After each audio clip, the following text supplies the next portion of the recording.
Josh, let me pick your brain about this one with the gun in the Kyle Rittenhouse case. Julia made a great point just a moment ago about how nobody wanted this to be seen as some kind of a trophy, and even though we didn't have a conviction, the gun was still destroyed. Your thoughts?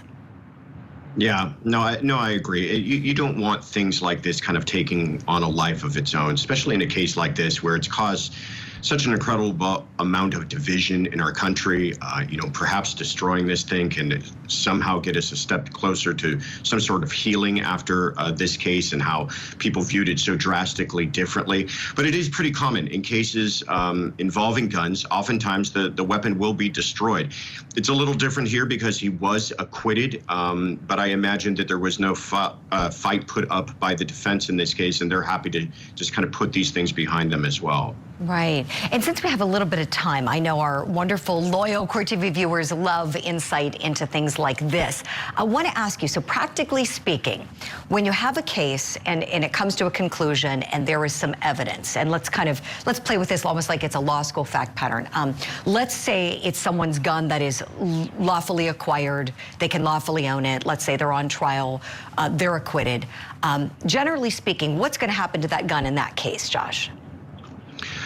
Well, unless that gun is otherwise contraband, in other words, if it was somehow illegally possessed or if it was not unregistered, if that's a legal gun and they were in legal possession of it and they're now acquitted of whatever crime that it was claimed that they committed with that gun should be returned to them. That's their property, like any other property that would be seized. A person oftentimes has many items of property seized during an investigation: computers, cell phones, items inside of their pocket at the time that they were actually arrested. And the police keep a hold of all of that. And if somebody is acquitted and there's no reason to otherwise hold that, meaning it's not under some other warrant or it's not contraband in and of itself, meaning narcotics or an illegal weapon, all of that stuff is usually returned to the defendant after the conclusion of those proceedings.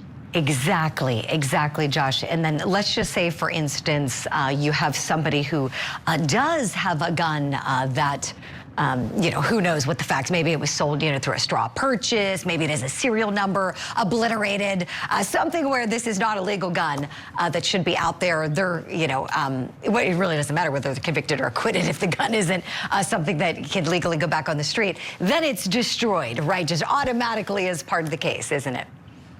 Yeah, then that gun in and of itself is seen to be contraband. It's illegal.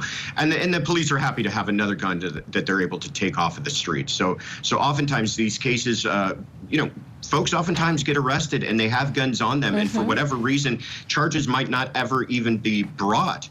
But those guns will always be destroyed in that case.